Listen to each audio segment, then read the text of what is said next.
एक भी होता है और अनेक भी हो जाते हैं। अनेक मेकम। आज अनेक और एक की बात है। इससे पहले आपसे बात की थी अस्ति और नास्ति की। इसके बाद आपसे बात की थी नित्य और अनित्य की। और आज बात की जा रही है एक और अनेक की। ये सब स्वभाव हैं, हमारी आत्मा के भी स्वभाव हैं, और जो भी द्रव्य इस विश्व के अंदर हैं, अजीव द्रव्यों में भी ये स्वभाव पाए जाते हैं। अस्ति नास्ति भी हमारी आत्मा का स्वभाव है, नित्य अनित्य भी हमारी आत्मा का स्वभाव है, और एक और अनेक होना भी, ये भी हमारी आत्मा का स्वभाव है। जब हम एक कहते हैं तो हमारी दृष्टि एक पर जाती है, जब हम अनेक कहते हैं तो हमारी दृष्टि अनेक पर भी चली जाती है। ये भी शब्द है, एक भी शब्द है और अनेक भी शब्द है। आचार्य एक उदाहरण देते हैं, वृक्षा इति प्रत्ययवत प्रकृत्या। जैसे हमने कहा वृक्षा, तो ये वृक्षा, इसमें जो प्रत्यय लगा हुआ है वह बहुवचन का प्रत्यय लगा हुआ है। समझते हैं ना, एक वचन बहुवचन, इतना तो सबने 8वीं क्लास तक पढ़ा ही होगा। राम है रामौ रामा। ऐसे ही वृक्ष के रूप बनाएंगे तो वृक्ष है वृक्षो वृक्षा। तो जब हम कहेंगे वृक्ष है, तो वृक्ष कहते हुए जब हम वृक्ष है कहेंगे तो वो एक वृक्ष समझ में आएगा, एक वचन में कहा जा रहा है। और जब हम कहेंगे वृक्षा, तो क्या समझ में आएगा? बहुत वृक्षों की बात कही जा रही है। और वृक्ष शब्द अपने आप में एक है, बस उसमें प्रत्यय जुड़ गया, एक वचन का प्रत्यय जुड़ गया तो वह एक हो गया। संस्कृत में इनको बोलते हैं सी औ जस। सी प्रत्यय जुड़ने पर वह वृक्ष है बन जाता है, जस जुड़ने पर वह वृक्षा बन जाएगा। ये व्याकरण बताई जाती है कि किस तरह से सी का विसर्ग हो जाता है और जस का भी उसमें एक हृस्व का दीर्घ होकर के विसर्ग हो जाता है। तो यह कातंत्र का एक विषय है, वो अलग चीज है। लेकिन वृक्ष कहने से एक वचन और वृक्षा कहने से बहुवचन, और वृक्ष का अपने आप में बना रहना। वृक्ष तो एक शब्द है, एक पद है। इसी में हमने अलग अलग तरह के प्रत्यय जोड़ दिए तो वो अलग अलग अर्थ को बताने लग गया। वृक्ष एक पद है। जब हमने वृक्ष कहा तो एक वचन को बता रहा है, वृक्षौ कहा तो द्विवचन को बता रहा है, वृक्षा कहा तो बहुवचन को बता रहा है। यह एक ही पद अनेक रूपों में हमें यहां पर दिखाई देता है। ये प्रत्यय लगते चले जाते हैं और ये प्रकृति माने स्वभाव से इस तरह से पदों के अर्थ अनेक रूपों में हमारे सामने आ जाते हैं। आचार्य कहते हैं जिस तरह से ये पद अनेक अर्थों को बताते हुए भी उनके अंदर एक सामान्य स्वभाव बना रहता है, उसी तरह से हमारी आत्मा अनेक रूप होकर के भी एक सामान्य स्वभाव के साथ बनी रहती है।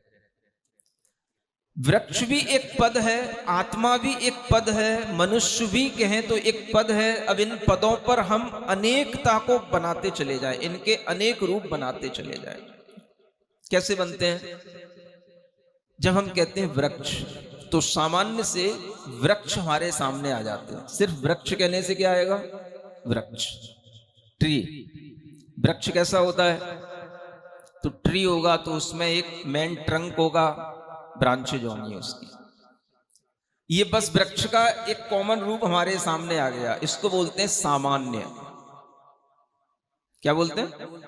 ये सामान्य स्वभाव है। जब हमने उसको और अलग तरीके से उसको इंटरप्रेट किया, ये आम का वृक्ष है, यह नीम का वृक्ष है, यह अनार का वृक्ष है, तो क्या हुआ? ये विशेष हो गया। ये आम है, ये नीम है, ये अनार है, ये और बोलो जामुन है, वो जो नारियल का वृक्ष है, पेड़ है, ये अलग अलग तरह के वृक्ष होकर के भी ये सामान्य से वृक्ष भी हैं और विशेष रूप भी हैं। अनेक मेकम इसी को बोलते हैं, अनेकम च एकम च। हर पद अपने आप में एक पदार्थ को भी कह रहा है और अनेक पदार्थ को भी कह रहा है। उसमें सामान्य भी निहित है और विशेष भी निहित है। जब हम मनुष्य पद, इस मनुष्य की बात करें, केवल मनुष्य, तो मनुष्य सामान्य से सभी मनुष्य हैं, जो भी मनुष्य गति में जीव हैं सब मनुष्य हैं। फिर हम क्या बात करेंगे? कर्म भूमि के मनुष्य, भोग भूमि के मनुष्य, ये डिवाइड हो गए, ये दो विशेष हो गए। फिर कर्म भूमि के मनुष्यों में भी भारत के मनुष्य, भारत के मनुष्य, ये विशेष हो गए। भारत में रहते हुए भी उधर आसाम, नागालैंड, मणिपुर छोड़ करके जब हम बात करेंगे, नहीं, सेंट्रल दिल्ली, एनसीआर के मनुष्य, तो सब एकदम से एक्टिव हो जाते हैं एनसीआर कहने से। एनसीआर कहने से मेरठ भी आ जाता होगा, आ जाता है? ठीक है, फिर शॉर्ट नेम से काम चलाओ। तो जैसे ही हमने ये कहा एनसीआर के मनुष्य, तो अपने आप में ये एक दिल्ली के आसपास 50-100 किलोमीटर की रेंज के सब एक्टिव हो जाते हैं, ये मनुष्य हो गए। इन मनुष्यों में भी जब हमने कहा पंच कल्याणक में बैठे हुए मनुष्य, तो केवल ये विशेष मनुष्य आ जाएंगे जो सिर्फ पंच कल्याणक की सभा में बैठे हैं। मनुष्य सामान्य, आपकी गिनती सामान्य में भी है, और जब हमने आपकी गिनती विशेष में की, वह मनुष्य बताओ जो पंच कल्याणक की सभा में बैठे हैं, तब कल्याणक के दिन पर आकर के उपस्थित हैं। जन्म कल्याणक के दिन हल्ला मचाने तो बहुत आ जाते हैं, अब तब कल्याणक के दिन भगवान का तब देखने के लिए जो आएंगे वो विशेष होंगे, क्योंकि जय जयकार करना, जुलूस निकालना, हु हल्ला मचाना, इसके लिए तो सामान्य जनता तैयार रहती है। लेकिन जो तप को देखें, दीक्षा को देखें, वो विशेष मनुष्य होते हैं जिनके अंदर ये भावना होती है कि हम कम से कम दीक्षा नहीं ले पा रहे हैं तो कोई बात नहीं, जिनकी दीक्षा हो रही है हम उन्हीं को देख लें, यही हमारे लिए सौभाग्य की बात है। तो ये विशेष बात हो गई। मनुष्य वही है, कल आया था वह सामान्य था, आज आया हमने उसको विशेष बना दिया। समझ आ रहा है?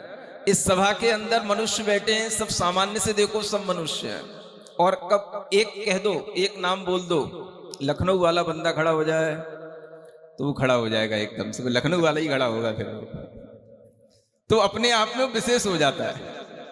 जब वो सबके बीच में बैठा है तो सामान्य है, बस उसका नाम पुकारा तो क्या हो गया? विशेष हो गया। यह सामान्य और विशेष का ज्ञान हमें तीर्थंकरों ने कराया कि हमारे अंदर सामान्य धर्म भी है और हमारे अंदर विशेष धर्म भी है। हम सामान्य धर्म को भी जाने और विशेष धर्म को भी जाने। ये जो धर्म कर रहे हैं हम, वो धर्म अलग है, वो तीर्थंकरों ने नहीं बताया जो तुम धर्म कर रहे हो। जो तीर्थंकरों ने बताया हम उस धर्म को बता रहे हैं। नहीं समझ में आया? क्या कर रहे हो? उदक चंदन तंदुल, ये किसी भी तीर्थंकर नहीं बताया कि तुम ये करना। लेकिन जो तीर्थंकरों ने धर्म बताया, हमारी आत्मा का धर्म क्या है? सामान्य धर्म और विशेष धर्म। जब हम सामान्य रूप से जब हम आत्मा कहेंगे तो सभी आत्माएं उसमें आ जाएंगी, सामान्य रूप से सभी आत्माएं होंगी। और जब हमने कहा पंच परमेष्ठी वाली आत्माएं, तो उन सामान्य में से वह पंच परमेष्ठी की आत्माएं विशेष हो गई। हो गई कि नहीं हो गई? वो सामान्य में भी है और विशेष में भी। तो हमारे अंदर सामान्य धर्म भी है, हमारे अंदर विशेष धर्म भी है। इसको हम पहचानें, इसका हम उपयोग करें। हम अपने अंदर सामान्य स्वभाव को भी देखें, हम सामान्य आत्मा हैं, और जब हम अपने अंदर विशेष स्वभाव को देखेंगे तो हमारे अंदर ये भी समझ में आएगा हम सामान्य आत्मा होते हुए भी हम विशेष आत्मा हैं, क्योंकि हम पंचेंद्रिय हैं, मनुष्य हैं, बुद्धिमान हैं, ज्ञानवान हैं, रूपवान हैं, और सबसे बड़ा बात हम धर्म को करने वाला, धर्म को समझने वाले ज्ञानानंद सरस्वती भी हैं। नहीं समझ में आया? ये भी तो समझना है। हमारे अंदर यह स्वभाव है, तो हम अपने सामान्य और विशेष स्वभाव को अगर जानेंगे, तीर्थंकर की वाणी का मर्म हम जानने वाले हैं, ये हमारे अंदर ज्ञान में आएगा, तो हमें सबसे विशेषता अपने अंदर इसी बात से नजर आएगी। सभी लोग तीर्थंकर की वाणी को नहीं जानते। सब लोग ये एक अनेक क्या, अस्ति नास्ति क्या, नित्य अनित्य क्या, कुछ नहीं जानते। रहते उसी में, करते वही हैं, सामान्य विशेष धर्म में हमेशा पलते रहते हैं, लेकिन उन्हें भान नहीं होता कि ये सामान्य और विशेष स्वभाव का परिणाम है कि हम सामान्य सभा में बैठे होते हैं, हमें एक व्यक्ति को बुलाया जाता है और यहां पर उसको तिलक लगा देते हैं तो विशेष हो जाता है, जिसका नाम ले लेते हैं वो विशेष हो जाता है, और फिर जाकर के अपनी सभा में बैठ गया तो फिर सामान्य हो गया। तो ये हमारे अंदर सामान्य और विशेष का यह धर्म चलता रहता है।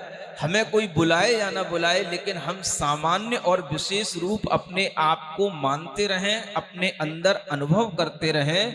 यही हमारी आत्मा का, हमारी आत्म वस्तु का विशेष गुण है, जिसे सामान्य विशेषात्मक वस्तु कहते हैं। जो सामान्य होता है वह एक रूप होता है, और जो विशेष हो जाता है तो उसमें अनेक रूपता आ जाती है। सुनते हो? एक क्या है? सामान्य। अगर आपको एक की बात करना है तो हम सब एक हैं। कब होंगे एक? जब हम सामान्य गुण धर्म को देखेंगे। हाँ, सभी मनुष्य एक हैं, क्योंकि सब मनुष्य की अपेक्षा से मनुष्य। फिर अनेक कैसे हो गए?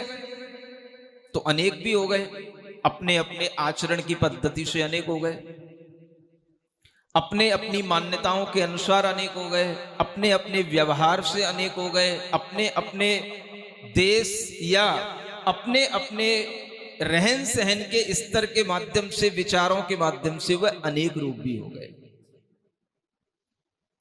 तो आज के बच्चों को केवल एकांत सिखाया जाता है।